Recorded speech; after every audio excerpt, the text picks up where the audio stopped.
Petugas kepolisian Resort Blitar langsung membawa bayi yang sudah tewas ke mobil polisi. Oleh petugas, bayi tersebut dibungkus dengan plastik karena saat ditemukan bayi sudah tewas dan tanpa selembar kain pun. Kondisi bayi juga sangat mengenaskan. Selain tewas tanpa busana, tubuh bayi yang diperkirakan baru saja dilahirkan oleh ibunya tersebut membiru karena terendam air bersama tumpukan enceng gondok. Menurut Kapolsek Lodoyo Timur AKP Sudi Atmaji, bayi berjenis kelamin laki-laki diperkirakan baru berumur 2 hari. Pihaknya akan melakukan penyelidikan apakah tewasnya bayi malang tersebut tewas dibunuh atau tidak. AKP Sudi Atmaji mengatakan pihaknya juga tidak bisa memastikan bayi yang tewas dibuang merupakan hasil hubungan gelap atau bukan. Laporan atau informasi dari Satpam PLTA, Desa Tirta, itu wilayah kami, Kelurahan Jegu.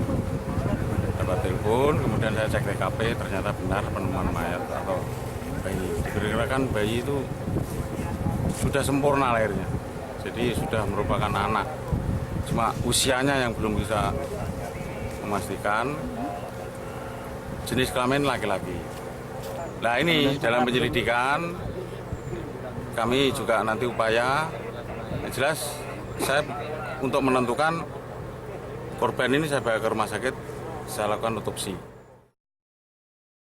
Bayi tersebut pertama kali ditemukan oleh petugas pembangkit listrik tenaga air atau PLTA Bendungan Jegu, Kecamatan Kanigoro, Kabupaten Blitar.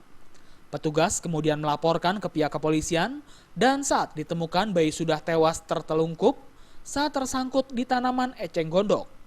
Waktu saya patroli, kemudian itu saya dilapori itu staf kantor yang namanya Pak Golib, dilapori kalau ada mayat bayi. Kemudian saya cek bersama-sama dengan teman saya Sapam, itu ternyata itu mayat bayi sungguhan. Waktu ditemukan kondisinya? Dalam kondisi tengkurap. Di dekat apa, Pak?